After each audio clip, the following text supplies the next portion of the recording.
Well, good morning, good afternoon, good evening, depending on what time you're watching this. This is Coach Brad with Action Coach Business Coaching Services with another installment of the Business Spotlight. Today I'm joined by David and Kate with Cadence Studios. Folks, how you doing? Doing very well, thank you. Yeah, pretty good. Can't Awesome, complain. awesome. Wouldn't do any good anyway, David. Nobody pays any Nope. attention to that kind of Nope. stuff. For At sure. least not in my household full of women. Nobody pays any attention to me. So let's start here. Uh, and it doesn't matter who goes, you both go, you could do it in tandem, but tell me a little bit about Cadence Studio. So Cadence Studios actually started as my business back in 2009. I had been out of high school for a few years. I actually live in Sherman, and local music store here was kind of going out of business, and the guy who ran it was like, hey, you should really buy me out, and, I think you'd be good with this, and blah, blah, blah. Long story short, I kind of freaked out and said no to start with, and came back a few months later and was like, you know what, I got nothing better to do. This sounds like fun. Let's do it. So I started my business in 2009. And then Kate, was it 2013 is when you started your business, which was House of Windsor. And she kind of my business does audiovisual, sales, rentals, installations, that kind of stuff, productions for concerts and those kind of things. And she was doing marketing and that kind of stuff. And we kind of figured about 2018, we got to talking. We were like, you know what, our businesses could really play off each other really well. Why don't we kind of combine and use both of our strengths to kind of take our business in a new direction and really help to grow it? And so in 2018, we kind of started working towards doing all this stuff. And then finally, formally in January of 2020, we combined our businesses and have been going, I would say strong ever since, but, then coronavirus or COVID hit and kind of set us back a little bit, but we're still here and we're still going. And just to clarify, we are siblings. Yes. And this is a family business. So, while David and I are the main partners, everyone in our family, our spouses, our children, our parents, they all show up every once in a while to help out and do things and watch the kids or do whatever it takes.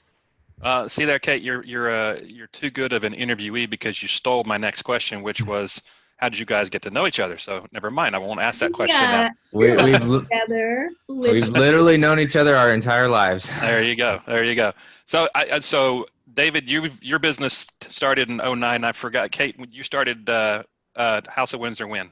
In 2013. So Okay. My story is I worked in the ad agency industry around the Dallas area. Right after college, I jumped right in, got my feet wet. I worked in a couple of large agencies around the Dallas area. And in 2013, I, just like everyone in the ad industry, got laid off. And my coworkers were totally bummed about the entire situation. And so they started handing me their side work. And so I built a 6-digit user experience consulting firm. Cool. From the ground up, just like 99% of the business, and even the Cadence Studios business, the majority of that business is purely word of mouth. We do an amazing job. We serve our clients. We are known for our customer service. And so, people love to refer us. And that is honestly the biggest compliment we can get as business owners. Absolutely. That's awesome. So, and you guys merged in 2020? Legally, officially in 2020, we starting in about 2018. And even before then, we started talking about it. And it took us years to come up with the name Cadence Studios. And it also kind of took us years to bite the bullet and combine the books and combine the operations and combine everything.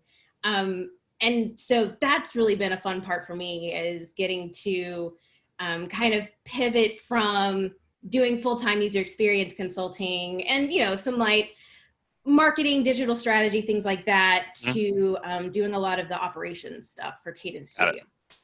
Got it. So you finally got everything pulled together and launched as a combined entity in 2020, and then bang. And then COVID. Yay! The world threw you the biggest curveball known to man. Yes. True. So let's tackle that for a minute. Then what has it? How has COVID impacted your business? So being an event business, we rely heavily on people meeting in large groups for, our bulk of our income. Mm-hmm. And so obviously, middle of March, we just kind of shut down for 2 months, just about. Had a few small things that instead of it being a large event, they went to a live stream kind of right at the beginning. They said, oh, we need to still do something. So we kind of pivoted and had been doing streaming before that, but really, that's taken off as with everybody. And then about the end of May, we kind of started picking up a few small things, high school graduations, as those were allowed to happen, but then they needed to stream those. So we threw in some extra projects there. We were very fortunate in the fact that both Sherman and Denison, up where I live, still held their summer concert series that they do. Every summer we do Sherman's on Thursday and Denison on Friday. And it's not a huge moneymaker for us, but at least, June and July, we had some pretty steady income coming in, because I was getting a little concerned of, how are we going to make payroll to at least pay ourselves to, so our kids can eat, kind of thing. But we were very fortunate in that sense that while a lot of other businesses in the event industry that we work in primarily are shut down and are still shut down or are still just trying to figure out something, we've actually been able to kind of still keep working. And a lot of that really speaks to our ability to pivot. Yes, like David said, we rely on large number of people being able to meet, and have a concert and things like that. But also a lot of what we do is consulting and visual installations, live streaming, things like that. So while we are not doing the fun stuff like, live music, we're still being able to move forward with, the other parts of our audiovisual business. So that leads me to my next question. And then talk to me about one, maybe two actions you did take to kind of keep things afloat. Let's dive in a little bit deeper into what those actions were. I would say definitely on my end, from getting new business and doing the marketing for Cadence Studios, one of the things that I had the opportunity to do this summer, which was really exciting, was I was on site with the stagehands, with David, with the team, while they were doing these events. So for the most part, doing operations and marketing, I sit in my office all day and, type away on the computer. But I had the opportunity to go out and really capture the footage of the behind the scenes to really help us to be able to communicate to the layperson, to people outside of the industry. What does Cadence Studios do? What is an event production company?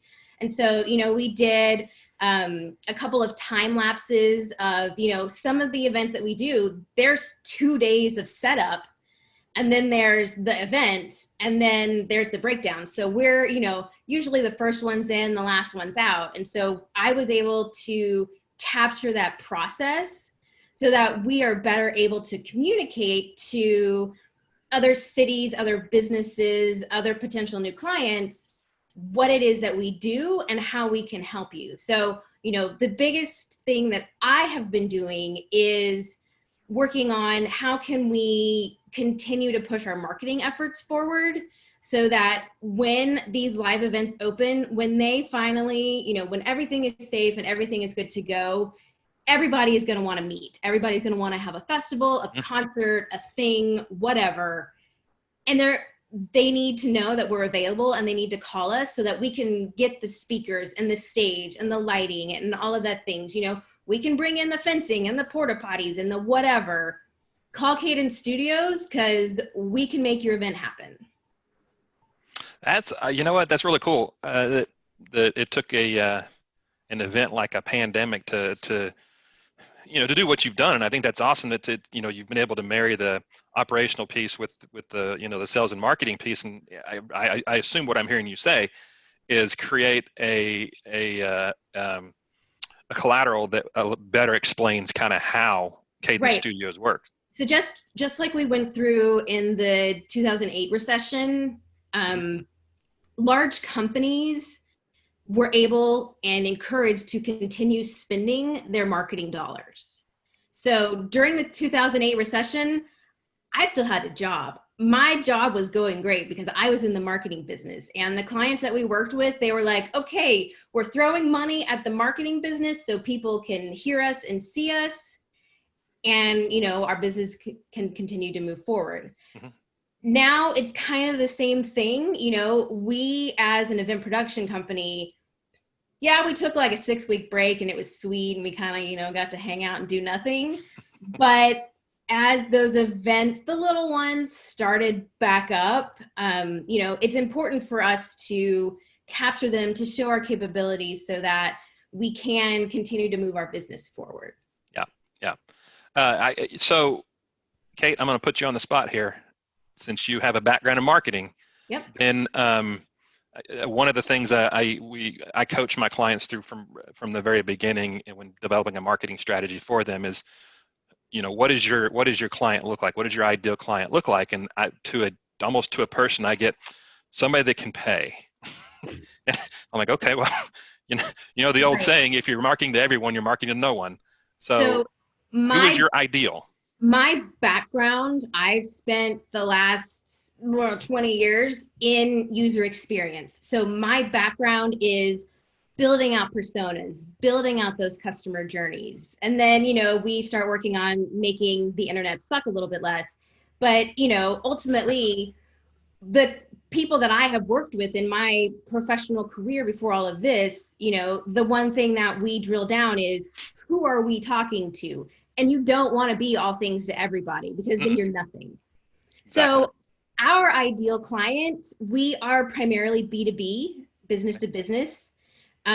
We do fish a little bit into the consumer side. We DJ weddings, we do, like rentals for anniversary parties, or if you're having, like a concert at your house or things like that, we do that. But primarily our focus is businesses.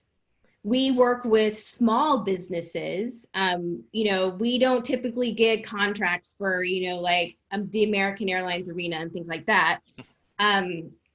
And so our primary client, businesses, typically it's cities, it's nonprofits, and we do a lot of work with churches. So Interesting. Doing a lot of installations for their sound systems. So they're replacing what they have, upgrading, or new installations. So that's primarily where our business focus is. Okay, very good. Very good, very good. All right, so interesting question here for you, and it's going to be interesting to me which one you jumps on this first. So it's I'm like David Fox, so. So you've heard the old adage, smart people learn from their mistakes. Well, wise people learn from other people's mistakes. So what is a mistake that you guys have made that can help up and coming entrepreneurs out there? So me personally, when I started my business, and really one of the biggest advantages to me personally was partnering with Kate and everything was operations. I absolutely hate the operation side of doing business. I hate doing the paperwork. I hate doing the taxes and payroll and all that junk. The stuff that's necessary to do business. And so at the beginning, a lot of it was, and I think a lot of my hate for it was just not knowing what all needed to be done.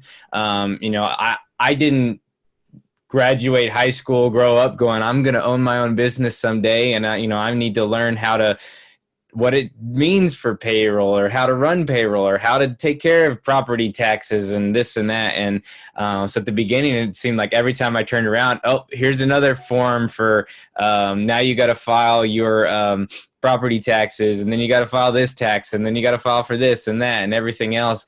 And so a lot of that was my biggest struggle at the beginning, and where I made a lot of my big mistakes as far as not being prepared to handle that kind of stuff.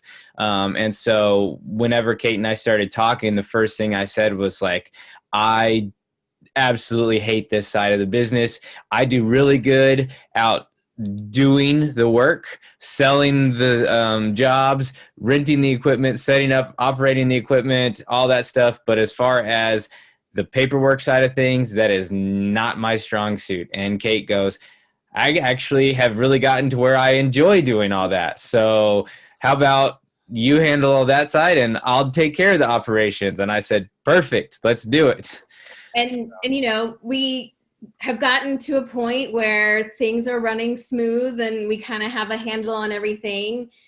But now our challenge is growing the business. We are at that breaking point where we need to hire people. We have contractors, but we need employees. We need people in our building. We need people, doing things like that. And so that comes with its own new set of challenge. So like David said, payroll. But so yeah, we're on payroll. It's just the two of us, no big deal. But once we start adding people who are not us, we have to do, an employee handbook, and we have to have these policies in place. And,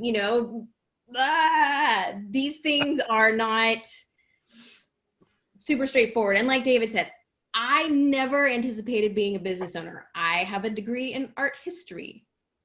I would say one of the things that I regret is not taking like actual business classes in college. I have a minor in marketing, but it's really more like logistics, which it's not going to really do me any good now. But yeah, I would say that the biggest mistake that really all business owners make, we know how to do an event, but it's the behind the scenes stuff. It's the business of running the business that a lot of businesses don't focus on, don't understand the importance of, and don't understand the intricacies of. That's very well put. It's for sure. The valuable lesson there is identify and understand where you're not good at certain things, and then if you have to, farm that stuff out. So kudos to the both of you. One of our goals for this year, and we started off January and February, was to really focus on and work on the business side of our business. Like Kate's saying, we really need to get in a position to grow and hire people, but we wanted to make sure that when we do that, like we're hiring the right person for the right job, and we know exactly what we're expecting that person to do. So we have, like, in January, February, we set out and we put together a complete business flow chart as if we had, 25, 30 like full-time employees, what our business would look like. And then we actually went through and divided up, like, okay, Kate, you're, this whole operation side of the chart. Yeah, that's all you right now. This whole side of the event side of things, that's all me right now. And, oh, hey, mom and dad, since you're part owners in the business, you're going to be the janitors right now. And they didn't like that, but we still told him no. And so at least now, like, even for Kate and I, we have clearly defined roles as far as who's responsible for what. And then when we get ready to hire that next person, we can go, okay, what position on this chart do we need to fill first? And what exactly is their job going to be? Then, like most small businesses, in our business, March kind of where events kick back up for the year. March gets here, and all of a sudden we start focusing on getting back in the swing of events, and then not knowing in 2 weeks we're going to get shut down again. But we kind of got away from that because of everything that's business picking up, and then COVID hitting and shutting us down and everything else. But that's still kind of our main goal for the year, is to really, really focus on what it takes to take Cadence Studios into the future, the next year, the next 5 year, the next 10 years, and then what it looks like when we hand this business over to our kids in 20 years, 30 years. Yeah, very good. Well, kudos to the both of you for not only, surviving as long as you survive, but coming out of this thing in an industry like yours in a position to grow. I think that speaks a lot to the determination of the both of you. So as much as I don't want this to end, I've thoroughly enjoyed this. I'll tell my audience out there, as speaking from a guy that is a very social individual and ready for this pandemic to go away, call these folks. Let's get some events scheduled so we can get the ball rolling to get this country restarted again. So, David, Kate, really enjoyed this. Thank you so much for joining us, and best of luck to you both. Thanks, Brad. Thanks for having us.